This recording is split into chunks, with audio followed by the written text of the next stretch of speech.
Welcome to the Huberman Lab podcast, where we discuss science and science-based tools for everyday life.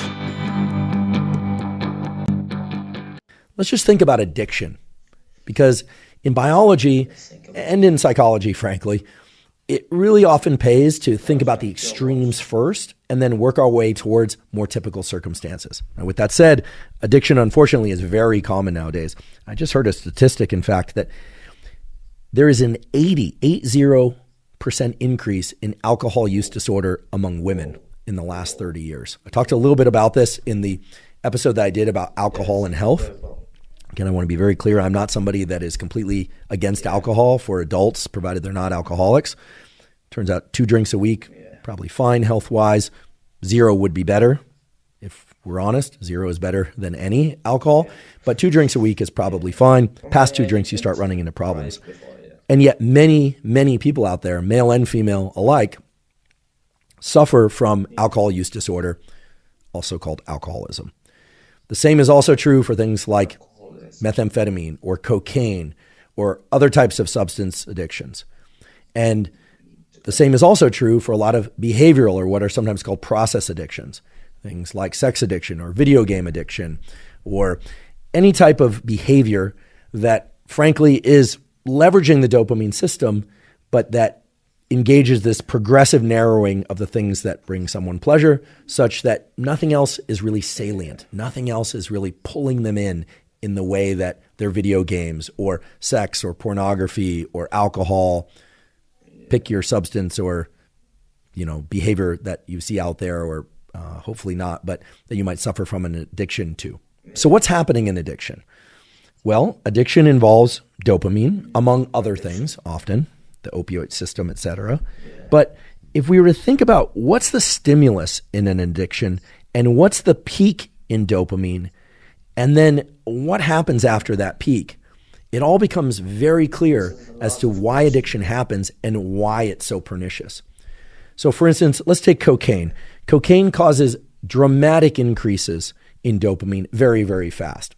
So if somebody craves cocaine, what are they craving? They're craving that dopamine peak. They're craving the increased level of alertness. They're craving a number of things associated with the feeling of being under the influence of the drug. But the stimulus for it simply becomes that line of cocaine, or in the case of crack, that crack rock that they're going to smoke. And God forbid they're mainlining it, they're shooting into a vein. What happens is they snort, smoke, or inject cocaine, and dopamine levels almost immediately go up to a very high peak. Okay, so the time gap between the stimulus and the dopamine is very, very short. So short, in fact, that there's really no other contingencies in between that the mesocortical system has to learn. In fact, what does the system, quote unquote, learn? It learns cocaine equals massive amounts of dopamine equals feeling euphoric and energetic, etc. And in doing that, it reinforces the whole circuit so that short, we can even say hyper short contingency is really what the system wants. So much so that longer contingencies of, say, putting in the hard work of, generating a fitness program or a professional program for yourself or a education program, which takes not just many days, but many weeks and years. Well, none of that is going to lead to peaks in dopamine that are as high as the peak in dopamine associated with cocaine. So that tells us something critical. It is both the duration between desire and effect. And when I say effect, I mean the rewarding properties of dopamine that are experienced. That's important. So very short gaps teach the system to expect and want short gaps. Makes it very hard to pursue things that take longer. So when we say it's the short, or in this case, hyper short distance or time between the stimulus and the dopamine, what we're really talking about, if we were to plot this out on a board or on a piece of paper, is the steepness of the rise of that peak. It's very, very steep. The peak in dopamine is coming up very fast after the desire. And in addition to that, and this is very important, the higher the peak in dopamine and the faster the rise to that peak, the further below baseline the dopamine drops after the drug wears off. Okay, so in the case of cocaine, it's a very fast and very large rise in dopamine, followed by a steep drop and very deep trough in dopamine below baseline. You say, okay, so there's pleasure, then there's lack of pleasure. But it's worse than that, because it's not just lack of pleasure. If you recall what we talked about a little bit earlier, that drop below baseline triggers the desire and the pursuit for what? For more. And so this sets in motion a vicious loop where people start pursuing peaks in dopamine that can come very fast without much effort.